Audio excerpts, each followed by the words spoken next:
inheritance of Mount Seir and Idumea in the context of this prophecy. Chapter 37, how exactly is the Valley of Dry Bones prophecy fulfilled? And in chapter 38, in what circumstances do Israel dwell without walls, bars and gates? Well, hopefully we're going to answer the first of those questions tonight. The second two we may see as we proceed with our studies. But there's an awful lot in these chapters that really, as we live in these last days, these latter days, we ought to be trying to get our heads round, and that's the purpose of this series. So let's start off, because we've got the shortest chapter tonight, with just an overview of what is actually in these 5 chapters. So chapter 35, as we've seen, is against Mount Seir and Idumea, and we'll hopefully identify those as we proceed. Chapter 36 is a prophecy unto, not against, but unto the mountains of Israel. And chapter 36 talks about, first of all, the physical and then the spiritual restoration of Israel. So 36 verse 24, I will take you from among the heathen and gather you out of the countries and will bring you into your own land. And then verse 25, I'll sprinkle clean water upon you. Verse 26, a new heart. Verse 27, I will put my spirit within you. Verse 28, you shall dwell in the land and I will be your God. So we've got the physical restoration of the people to the land and then their spiritual restoration to their God. Then in chapter 37 we've got the fairly well-known prophecy of the Valley of Dry Bones, followed on by the parable of the 2 sticks, and then the appearance of their king in verse 22, and finally, in the last verses of the chapter, the establishment of God's sanctuary in the midst of them. Then in chapter 38, of course, we've got the invasion of Gog and his allies, and in the latter part of the chapter, the destruction of Gog by the power of God. And chapter 39, the utter and total defeat of Gog, the burying of all the hosts of Gog in the valley of Hamon Gog. And at the end of chapter 39, the complete restoration to divine favour of the people of Israel. Last verse of chapter 39, neither will I hide my face any more from them, for I have poured out my spirit upon the house of Israel, saith the Lord Yahweh. So there's our overview of these chapters. Now, the question is, how do we view this series of prophecies, these 5 chapters? Are they, for example, a chronological sequence of events? So we start off with the judgment on Mount Seir, beginning of chapter 35, and we end up with the complete restoration of Israel at the end of chapter 39. That's been seriously proposed within our community, that these chapters are a chronological sequence. But if they're not, then how do they relate to one another? That's one of the issues that we need to tackle as we look at this group of chapters as a whole. So let's pick up a phrase that Brother Peter mentioned in his prayer that occurs in these chapters. So first of all, Ezekiel 35 verse 4. This is against Mount Seir, and later on we're going to find out who Mount Seir is, hopefully. But just take verse 4. I will lay thy cities waste, and thou shalt be desolate, and thou shalt know that I am Yahweh. So Mount Seir, whoever Mount Seir is going to know that he is Yahweh. Then chapter 35 verse 15. As thou didst rejoice at the inheritance of the house of Israel because it was desolate, so will I do unto thee. Thou shalt be desolate, O Mount Seir, and all Idumea, even all of it, and they shall know that I am Yahweh. Now is that all the people that are left after the destruction in Mount Seir and Idumea, or is that actually a wider audience? They shall know. Outside of the territory of Mount Seir and Idumea, they shall know that I am Yahweh. Well, look at chapter 36, verse 23. And incidentally, chapter 36, verse 5 mentions Idumea. But chapter 36, verse 23, and I will sanctify my great name, which was profaned among the heathen, which ye have profaned in the midst of them, and the heathen shall know that I am Yahweh, saith the Lord Yahweh, when I shall be sanctified in you, Israel, before their eyes. So when God is sanctified in Israel, the heathen, the nations, know that he is Yahweh. Chapter 37, verse 28.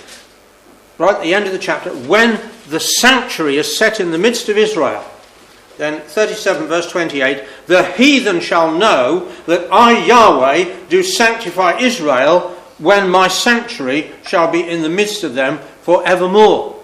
So again, we've got the heathen knowing that it is Yahweh who has done all of this. Chapter 38 and verse 23, right at the very end now of the prophecy of the destruction of Gog's hosts. Thus will I magnify myself and sanctify myself, and I will be known in the eyes of many nations, and they shall know that I am Yahweh.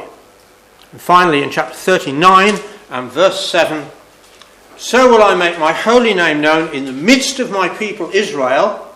I will not let them pollute my holy name any more, and the heathen shall know that I am Yahweh, the Holy One in Israel. So we see that same phraseology coming out in each one of these 5 chapters. So what is this describing? Well, I believe it's describing the climax of the events that are prophesied in these 5 chapters. It all leads up to this, that the heathen know that it is Yahweh, the God of Israel, who has done all these things. And of course other prophecies like Isaiah 2 tell us that those very same nations will go up to Jerusalem to learn of Yahweh's ways and walk in them. So really, the heathen shall know that I am Yahweh is the climax to which all these things are working toward. And yet the phrase occurs in every chapter. So does the climax occur 5 times? Do the heathen know that he is Yahweh and then forget it and then learn it again and again? And clearly not. It is a climax to which all of these chapters are pointing. Now that's a very strong argument against these chapters being a chronological sequence. But let's have a look at 1 or 2 more. 36 we've already seen as we looked at it briefly, and it'll be in more detail in a couple of weeks. It's about the physical and spiritual restoration I corrected that and got it wrong. Physical and spiritual restoration of, ignore the 2, the whole nation of Israel. And they call at the end of chapter 36 the holy flock. Right? In chapter 37, they described the whole house of Israel as a collection of bones, dry bones in a valley. And they're so dry that the question is asked, can these bones live? So those 2 chapters can't be a chronological sequence. You cannot have Israel fully restored to divine favour and then become a heap of dry bones. Chapter 37 and 38. Chapter 37, as we've seen, ends with the building of God's sanctuary, his tabernacle, in the midst of Israel, which is the millennial temple, which is described in chapters 40 to 48. But chapter 38 describes the occurrence of the greatest earthquake the world has ever seen, which causes every wall to fall to the ground. Now, I was having a discussion with a brother a few days ago as to whether it's every wall in Israel or every wall in the world. But it's certainly every wall in Israel. So does that include the walls of the temple that's just been built? Clearly not. So the earthquake of Ezekiel 38 cannot take place after the building of the temple. Must be before. So what we do actually, and we may come to this later, is we can slide Ezekiel 38 and 39 back into chapter 37. They occur within the chronological pattern of chapter 37, which starts off with Israel as dry bones and finishes up with God's sanctuary in the midst of them. And somewhere in the middle of there, and I'm not going to identify it, I know where I think it is, but we'll leave it to Brother Nathan, who's doing chapter 37. Somewhere within there fits chapters 38 and 39. Now, if you do that, if you in effect slide Ezekiel 38 and 39 back into the middle of 37, 37 ends up with verse 27, my tabernacle also shall be with them, I will be their God and they shall be my people. And the next section in Israel describes describes that sanctuary, chapters 40 to 48, and the priesthood that's going to serve in it, and the sacrifices that will be offered, and so forth. So it all fits together. So I believe that these 5 chapters are in fact all different aspects of the outworking purpose of God in the latter days, all leading up to the same great climax, that the heathen know that he is Yahweh. There are a series of visions depicting different aspects, but leading to the same point. So let's now go back to chapter 35 and start investigating this particular vision that God gave to Ezekiel. Now, it's against, as we've seen, Mount Seir. Interesting, Mount Seir is a geographic reference rather than a demographic reference. So it refers to territory rather than people. It's a mountain. And also we've got at the end of the chapter, all Idumea. So we need to investigate that. So if we look first of all at the word Edom, it comes from Adam, and it has reference to the colour red. And we remember that when Esau was born, he was red all over. And that word is translated 87 times as Edom, 9 times as Edomites, and 4 times as Idumea. And 2 of those occurrences of Idumea occur in chapter 35, verse 15, as we have read, and also in chapter 36.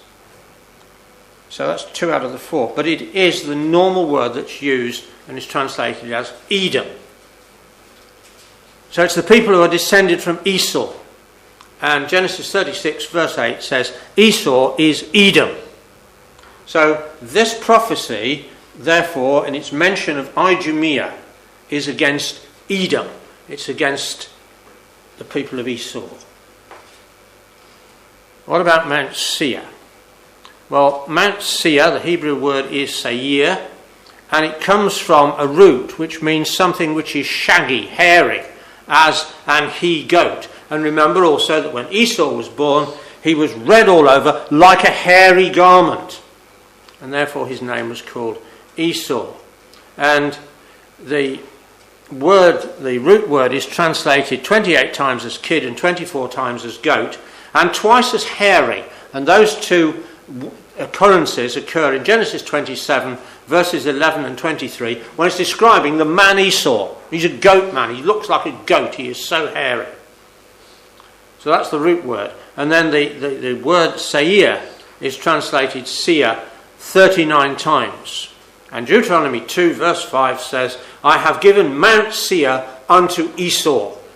So it's the territory that God gave to the descendants of Esau. That's the territory that this prophecy in Ezekiel 35 is against. So what do we know about Esau and the Edomites who descended from him? Well, we know from Genesis 27, Esau hated Jacob. And that hatred continued through successive generations. The Edomites threatened Israel as they journeyed to the land. They wanted to pass through the land of Edom. They said, if we drink water, we'll pay for it. If we eat anything, we'll pay for it. And the king of Edom said, no, you're not coming through my land. And he came out with force to prevent them from journeying through his land. And the Edomites, in successive generations throughout the history of Israel, played the role of really the pack of hyenas that follows the lion. Turn to the prophecy of Obadiah, which is probably the best illustration of it. Prophecy of Obadiah is specifically against Edom. The vision of Obadiah, thus saith the Lord Yahweh concerning Edom.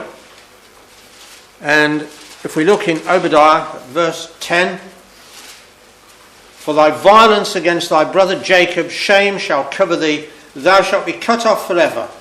In the day that thou stoodest on the other side, in the day that the strangers carried away captive his forces, and foreigners entered into his gates, and cast lots upon Jerusalem, thou wast as one of them. Thou shouldest not have looked on the day of thy brother, in the day that he became a stranger. Neither shouldest thou have rejoiced over the children of Judah in the day of their destruction. Neither shouldest thou have spoken proudly in the day of their distress. Thou shouldest not have entered into the gate of my people in the day of their calamity. Thou shouldest not have looked on their affliction in the day of their calamity, nor have laid hands on their substance in the day of thy calamity. Neither shouldest thou have stood in the crossway to cut off those of his that did escape.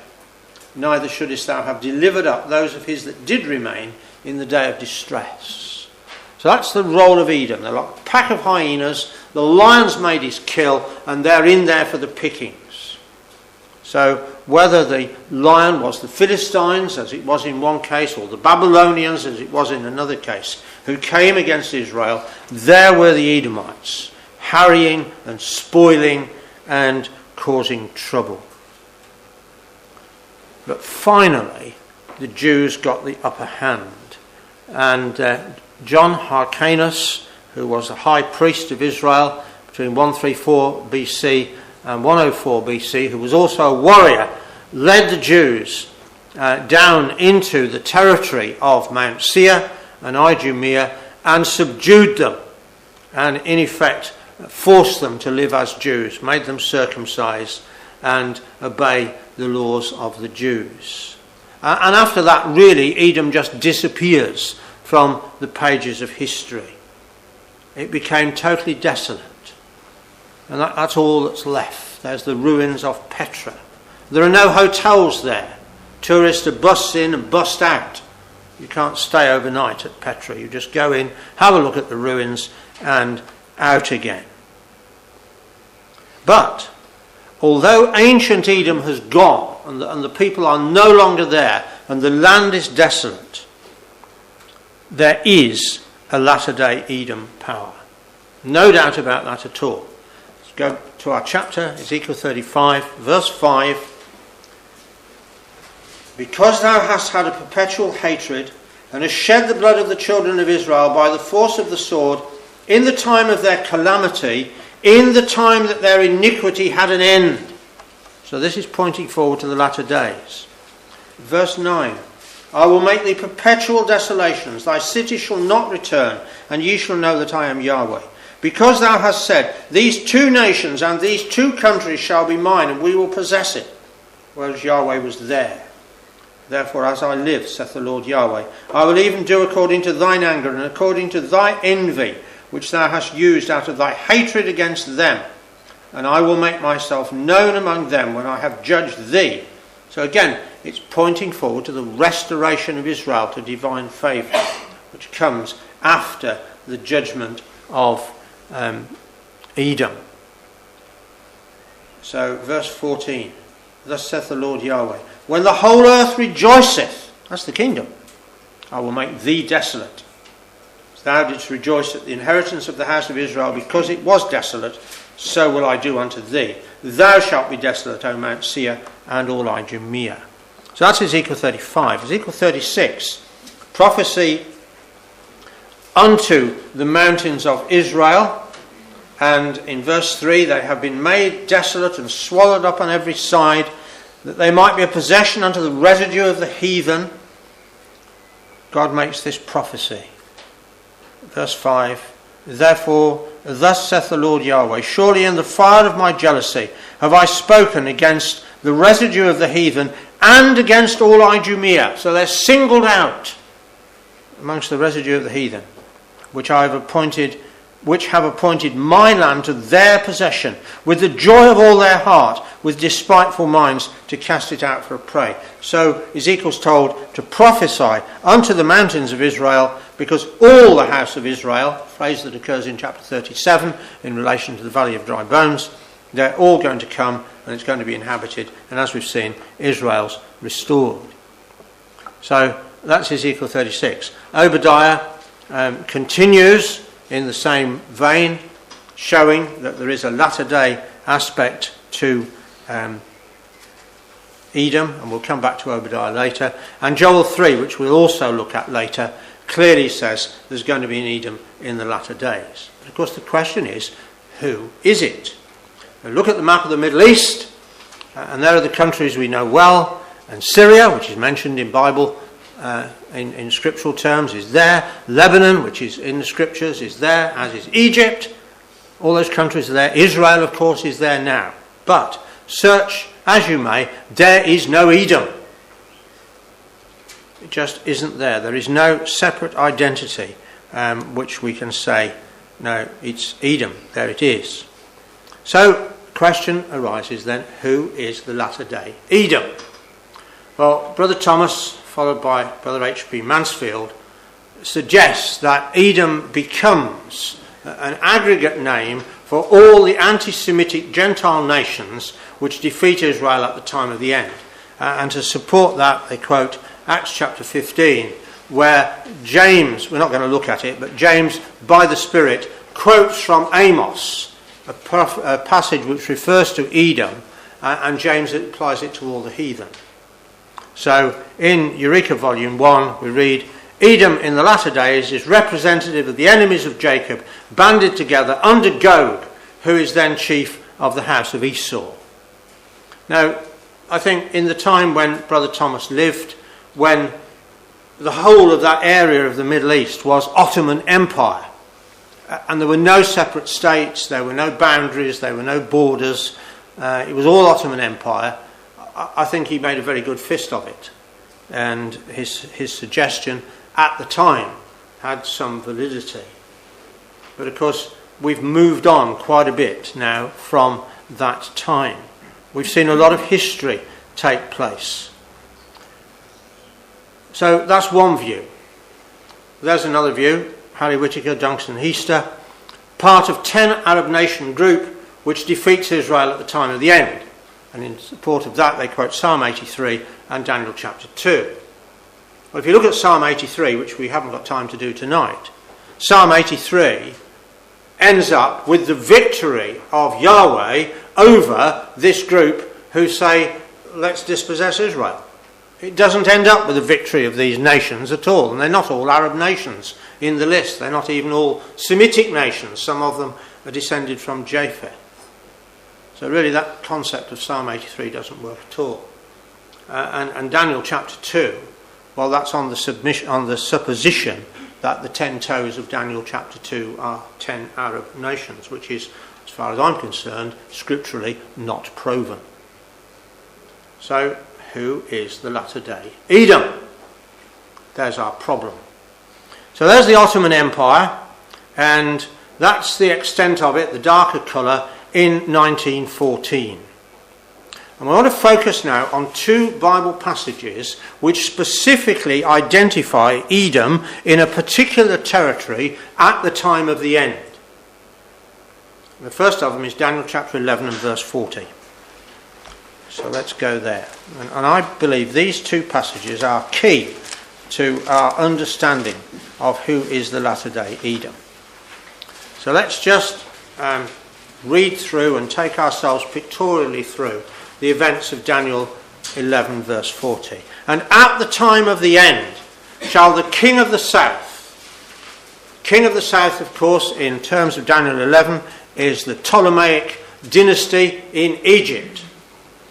And in 1914, the power in Egypt was the British power. The Egyptian Expeditionary Force of the British Army, commanded eventually by General Edmund Allenby, was there in Egypt. And Allenby pushed up into the Holy Land, and he drove the Turks out of the land. And Britain took over and took the mandate for the land. And the Turks were expelled, and the Ottoman Empire collapsed, and all that is left today is the secular state of Turkey. So that's the first bit. At the time of the end shall the king of the south push at him. And then the king of the north. And there he is, now no longer the hammer and sickle, that's the current Russian flag. The king of the north shall come against him. And of course the him in this case is Constantinople, which the Russians want to take back. Take back Saint Sophia, Hagia Sophia, and restore the chief basilica of their religion and the capital, the former capital of their empire. And after Russia has taken Constantinople, then she comes with many ships and with chariots and with horsemen into the glorious land, verse 41. That's all, I think, well known amongst us. But look at the next detail. and many shall be overthrown, but these shall escape out of his hand, even Edom and Moab and the chief of the children of Ammon. So when the king of the north comes down into Israel, there is a power which is described as Edom, Moab and Ammon, which escape. So where was Edom? That's where Edom was, on the east side of the Dead Sea, fairly low down. That's where Edom was. And then he goes on, the king of the north, here in verse 43, into Egypt. So he goes on down into the territory of the king of the south. But Edom, on the east side of the Jordan River, is bypassed and not attacked by the king of the north. So I believe that chapter requires there to be a latter-day power, which is described as Edom, and we'll see the reasons for that as we proceed, which is going to be in that same territory. So that's one passage. Now let's look at the other one, which is Isaiah, also chapter 11. One wonders the thoughts of Isaiah as he pondered this after he'd written it. The prophets searched what manner of time the Spirit of Christ which was in them did testify, which spoke of these things. So, Isaiah 11, verse 10, the root of Jesse shall stand for an ensign of the people. To it shall the Gentiles seek, and his rest shall be glorious. So all the nations are going to go up to Jerusalem. And verse 11, it shall come to pass in that day that the Lord shall set his hand again the second time to recover the remnant of his people that shall be left out of all those countries. And verse 12, he shall set up an ensign for the nations and gather the outcasts of Israel. That's the 10 tribes. That's the second stick of Ezekiel 37. And so he'll assemble them out of the nations that he might judge them, as Ezekiel 20 describes, and gather together the dispersed of Judah. Why Judah dispersed? Because the king of the north of Daniel 11, Gog of Ezekiel 38, same power, have come into the land. And the Jews will flee. They will try and escape. Just as they did when Sennacherib came into the land in the days of Hezekiah. And then they were gathered together again. Kings shall be thy nursing fathers, says Isaiah, and queens thy nursing mothers. They shall bring thy sons in their arms and carry thy daughters upon their shoulders. So they're brought back. Verse 13. The envy also of Ephraim shall depart, and the adversaries of Judah shall be cut off. Ephraim shall not envy Judah, and Judah shall not vex Ephraim. So this parallels the joining together of the two sticks in Ezekiel chapter 37. And there they are, Ephraim in the north and Judah in the south. Now join together and become one nation. And what do? Verse 14, they fly upon the shoulders of the Philistines toward the west. That's the Gaza Strip. That's the Palestinians. That's Hamas. And we'll look at the Hamas charter a little later. And Israel and Judah together, Ephraim and Judah together, fly upon them. And they shall spoil them of the east together.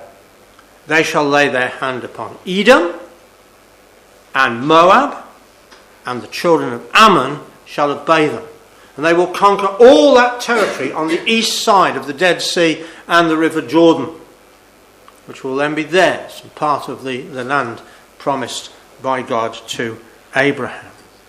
So again, Isaiah 11 is requiring that they shall be a power on the ancient territory of Edom, and the other passages that we've looked at, Ezekiel 35 and Obadiah and so forth, say that that power will have the same attitude toward the Jews as the descendants of Esau had toward the descendants of Jacob. So there's clearly an Edom there, where Edom always was, and it's in the latter days. So those two passages are telling us, particularly the Isaiah 11 passage is telling us, that some violently anti-Israel power must possess Mount Seir at the time of the end. And we've seen how rapidly the situation can change in the Middle East. We've seen the rise of ISIS. We've seen Russia suddenly go into Syria and do as she wills, and nobody can stop her. So who's in this territory now? Well, it's the Hashemite kingdom of Jordan, ruled over by King Abdullah II, the son of King Hussein, and he is the son of the original Abdullah, who was put in charge of the kingdom of Transjordan, as it was known then, by the British in the 1920s, when they drew all those lines on the Middle Eastern map and divided up the Middle East and the Ottoman Empire post-World War I. So what's the situation in Jordan? Well, Abdullah is an astute king. He's managed to keep the lid on a cauldron, but Jordan is struggling to manage the rise of ISIS and other jihadist threats. It's simmering with social unrest. There was an incident in the papers yesterday where 3 Jordanian security men, 3 intelligence officers, were shot by somebody. They don't know who it was, but somebody found these guys and killed them. 13% of the population of Jordan are Syrian refugees who've fled the fighting in Syria. Another 13% of the population of Jordan are Egyptian and Palestinian refugees who have fled from Egypt, and the descendants of those who fled in 1948 across the Jordan when the Israeli War of Independence was taking place. And King Abdullah is managing to keep the lid on all this lot and get as much foreign aid as he can to make their lives as comfortable as possible so they don't rise up. But things could change very easily, and these scriptures that we're looking at are telling us that things must change to fulfill Bible prophecy. So, watch Jordan. So, Ezekiel 35, again, God is against this people because of specifically their attitude toward Israel. And we've noticed already that the address of the prophecy is to Mount Seir rather than Edom. In other words, it's geographic. It's about the territory rather than the people. And really, the attitude that's depicted there, verse 5, for example, thou hast had a perpetual hatred and hast shed the blood of the children of Israel by the force of the sword in the time of their calamity. That attitude is mirrored in the attitude which we see in Palestine peoples today. So there, for example, is the Hamas Charter, drawn up in 1988. Well, that's a little bit of it. It's a huge document. The day that enemies usurp part of Muslim land, jihad becomes the individual duty of every Muslim. In the face of the Jews' usurpation of Palestine, it is compulsory that the banner of jihad be raised. To do this requires the diffusion of Islamic consciousness among the masses, both on the regional, Arab and Islamic levels. It is necessary to instill the spirit of jihad in the heart of the nation so that they would confront the enemies and join the ranks of the fighters. Jews have taken over part of Muslim land as they see it. We've got to fight against them. We've got to wage war against them. That's the attitude of Hamas in the Gaza Strip, and we've already seen in Isaiah chapter 14 that Ephraim and Judah together will spoil them in the west. But let's now turn to Joel chapter 3. And Joel chapter 3, at the end of the chapter, singles out Edom because of their extreme violence. Joel chapter 3 and verse 16. Let's go back for the context. Yahweh will roar out of Zion. I believe that the return of Christ actually occurs between verses 15 and 16 of Joel chapter 3. Yahweh shall roar out of Zion and utter his voice from Jerusalem. The heavens and the earth shall shake. Here's the great earthquake of Ezekiel 38. But Yahweh will be the hope of his people and the strength of the children of Israel. And it goes on to talk about Zion, his holy mountain, and all the blessings upon Judah, and the fountain out of the house of Yahweh. But now verse 19. Egypt shall be a desolation, and Edom shall be a desolate wilderness for the violence against the children of Judah, because they have shed innocent blood in their land. But Judah shall dwell forever, and Jerusalem from generation to generation. So in Ezekiel 35, verses 6 to 10, which we've looked at, God is recompensing them for the evil that they have done to Israel in the time of Israel's deliverance, in the time that their iniquity has an end. And notice the reference to two nations, two countries. We're going to meet this obviously later on in chapter 37 in the parable of the two sticks. But Ezekiel 35 verse 11. Therefore, as I live, saith the Lord Yahweh, I will even do according to thine anger and according to thine envy, which thou hast used out of thy hatred against them. And I will make myself known among them when I have judged thee. So God's actions are proportionate. You have demonstrated this attitude toward Israel, therefore I will pour out these judgments upon you. Turn back to Ezekiel chapter 18.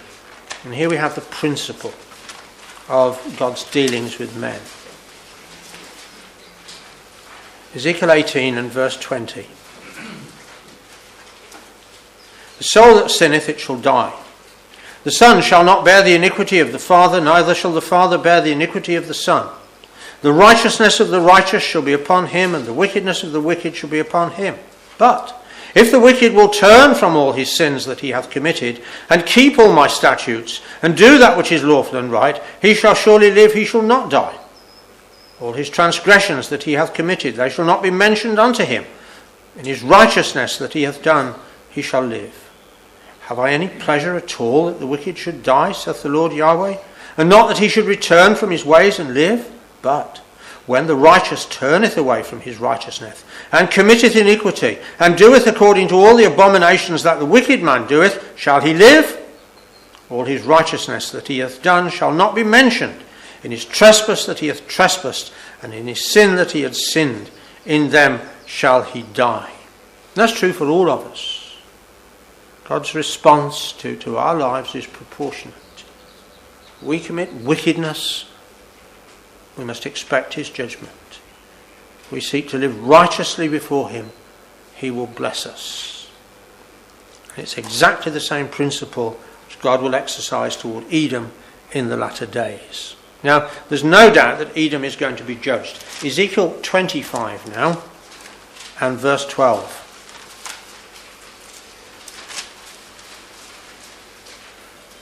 Ezekiel 25 and verse 12. And I will lay my vengeance upon Edom by the hand of my people Israel. That's exactly what we saw in Isaiah chapter 11 verse 14. And they shall do in Edom according to mine anger and according to my fury, and they shall know my vengeance, saith the Lord Yahweh. So God's going to use Israel as his instrument to punish Edom. And incidentally, in the last three verses of Ezekiel 25, there we've got punishment upon the Philistines. They of the west, the Gaza Strip, the Palestinians of today, who are trying to claim, incidentally, they're actually descended from the ancient Philistines, so they're bringing the wrath of God upon them in doing that. And Obadiah does exactly the same thing. Sorry to ask you to find Obadiah twice in one class, but we need to go back there for the final section of Obadiah. We've seen in the early part of the prophecy through Obadiah the attitude of this people of Edom. Now we go to the final section, which I find very exciting. First of all, just have a look at United Nations Resolution 181, the original resolution of November 1947, which decided to partition the land of Palestine between Jewish and Arab territories. And that, of course, echoes Joel chapter 3. They have parted my land. And the UN drew up maps which showed which bits were Arab and which bits were Jewish. But then came the 1948 War of Independence, and the map that resulted out of the War of Independence in 1948 was a very different map to the maps that the UN had drawn up. Israel had rather more territory than the UN was willing to allocate to them. And then, of course, came the Six-Day War in 1967. So the light-coloured area is the area that Israel managed to hold on to and wrest from the Arabs in 1948.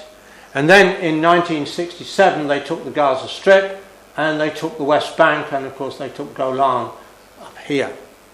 And UN Resolution 267 demanded, this was post-1967, that they return to the 1948 border. Ariel Sharon, 2005, said, okay, they can have the Gaza Strip. Let's see what sort of state they make out of it. And, well, the world has seen it. But the pressure is on Israel to give up the Golan Heights up there and all this West Bank territory on which they're constantly building settlements. So let's now look at Obadiah. Verse 17. But upon Mount Zion shall be deliverance, and there shall be holiness, and the house of Jacob shall possess their possessions. And the house of Jacob shall be a fire, and the house of Joseph a flame, and the house of Esau for stubble. And they shall kindle in them and devour them, and there shall not be any remaining of the house of Esau, for Yahweh hath spoken it. So there's a reference to Israel, again, being God's battle axe and weapon of war against the house of Esau. But now look in detail at verses 19 and 20. And this really is quite amazing. So there's the borders, 1948 borders plus the West Bank and the Gaza Strip. Israel have given up the Gaza Strip. They're under pressure to give up the West Bank. So look at this now. And they of the south shall possess the Mount of Esau. There we are, the Mount of Esau, down there, Mount Seir in the south. And they of the plain, the Philistines, the Gaza Strip.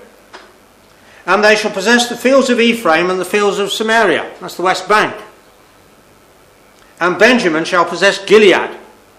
That's up there in the northeast territory, which was, of course, occupied by the 2.5 tribes in the time of Israel's kingdom, but which has never been occupied by modern Israel.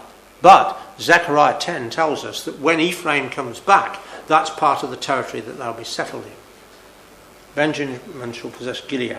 Verse 20, and the captivity of this host of the children of Israel shall possess that of the Canaanites, even unto Zarephath. So that's up in Lebanon, in the north, which Israel have been briefly into and pulled out of again. Don't have now.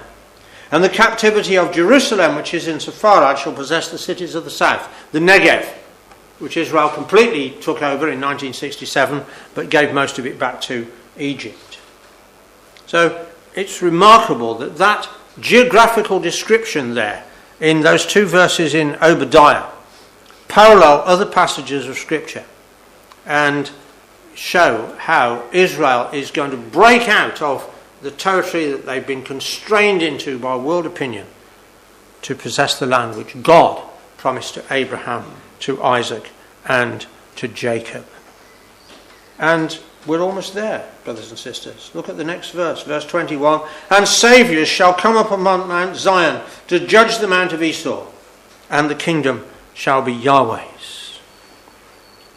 So these verses here at the end of Obadiah parallel the last verses of Ezekiel chapter 35. Let's go back there in conclusion. Ezekiel 35 and verse 14. Thus saith the Lord Yahweh, when the whole earth rejoiceth, I will make thee desolate. As thou didst rejoice at the inheritance of the house of Israel, because it was desolate, so will I do unto thee. Thou shalt be desolate, O Mount Seir, and all Idumea, even all of it, and they shall know that I am Yahweh. And so we await the time, brothers and sisters, young people, when the whole earth will rejoice in the goodness of God, when we will be there as saviours upon the Mount Zion with the Lord Jesus Christ. This is the great climax which Ezekiel 35 leads us to, and which I believe all these other visions in Ezekiel's prophecy, 36, 37, 38, 39, lead us to also.